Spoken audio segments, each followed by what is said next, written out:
Egaa kabajamtoota hordoftoota sagantaa kanaa guyyaarraa dhimma ijoo tokko fala garra jechuudha. Aadde Adaanech Caalaa Finfinnee irraa qaxxaamuruudhaan Adaamaatti argamu. Yeroo ammaa kana daa'imni isaanii kun kan dhukkubsataa jirtu ji'a jaatti kuftee dhibee narviin qabamtee dhibee narvii saaxilamtee waggaa 7ffaa isheeti.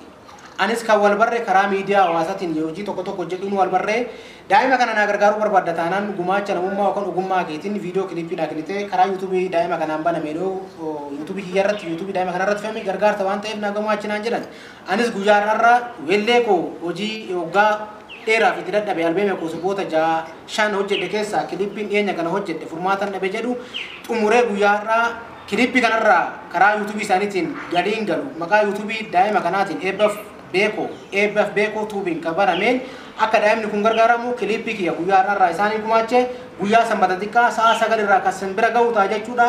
Kanuma dubbiin koo galatooma hordoftoonni sagantaa kanaa jechuudha. Aadde Adaanech Caalaa haati daa'ima kanaa eebbaaf beekoo jedhamtu daa'imni kun Finfinnee irraa qaxxaamuranii dhufan. Daa'imni kun ji'a jaatti kufee dhukkuba narviitiif saaxilamee amma waggaa 7ffaa isheeti. Maqaa yuutuubii eebbaaf beekoo tuubiin waan yuutuubii bananii jiraniif daa'ima kana gargaaruudhaaf kiliippii koo wareegama guddaadhaan aartaa guddaa kafalee yeroo dheeraadhaaf qabeenya qabutti fixadhee albeema koo sirboota 6 hojjechaa jiru keessaa kiliippiin hojjete furmaatan nama sirba jedhu gargaarsa daa'ima kanaaf akka oolu maqaa yuutuubii eebbaaf beekoo tuubiin qabanameef kennee jira. Yeroo sa'aatii kanarraa jalqabee Aadde Adaanech Caalaatiif weellee koo haaraa kiliippiin hojjete guyyaa har'aa magaalaa Adaamaa dhufanii sirba koo fudhachuudhaan guyyaa sanbata xiqqaa sa'a 9 irraa gara yuutuubii eebbaaf beekoo irratti fe'uudhaan Oromoon galaana waan ta'eef uummata bal'aa hedduu akka gaaddisa akka baala odaa bal'aa akka galaanaa hedduu akka sanyii xaafii kanaan daawwatamee daa'ima kana gargaaruun danda'ama waan ta'eef hundi keessanuu yuutuubii eebbaaf beekootu sabiskiraayib gochuudhaan yuutuubii irratti furmaatan dhabe weellee fi ammoo maqaa daa'ima kanaa gargaaruun kafeeme kan ammoo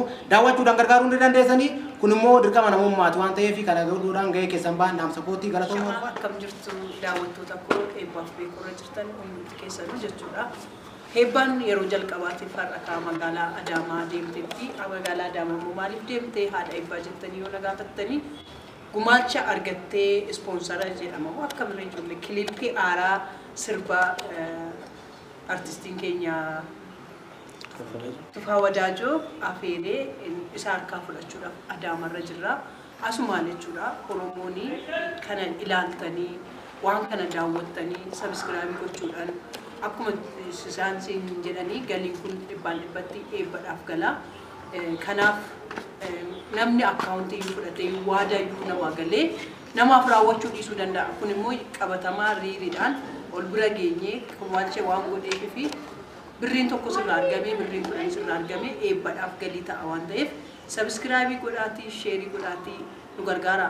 Maaliif hojjettan jechuudha nu yuutuubii an hojjechuu nu barbaachiseyyuu yeroo hunda gadi ba'anii Oromoon kadhattuu qabu kanama kadhachuu irra jechuudha hojii hojjechaa namoonni biraallee fiilmii qabdan waan qabdan kunoo karra isinii baneera artistiin keenya jaalatamaanii isinis kana hordoftanii namoonni biraa warri fiilmii qabdan warri diraamaa adda addaa qabdan warri sirba adda addaa qabdan gumaashuu fi warri barbaadan karri keenya banaadha waan ta'eef akka gumaashitan jaalalaa sin gaafannaa irra darbee immoo jechuudha eebbifame jedhanii isaanis gara fuulduraattis hojii cimaa waliin hojjechuudhaaf akkuma waan tokko hojjechuu hin dandeenya waan ta'eef hoggaan waliin dhufnu sabiskiraayib akka gootan akka laayikii nuuf gootan akka sheerii gootan namoonni kun daayipariidhaaf fakkaatti akka namoonni biraa warroonni na beektan beektu galiin achirraa garuu fakkaatti eebbuu fi eebbuudhaafidha an sheerii ta'amu.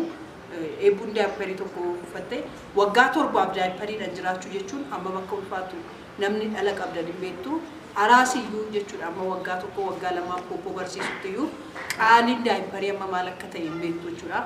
Asumaanis warri daayiparii ispoonsara gochuu barbaadan waan barbaadanii karaa barbaadanii ispoonsara gochuun ni danda'ama jechuudha.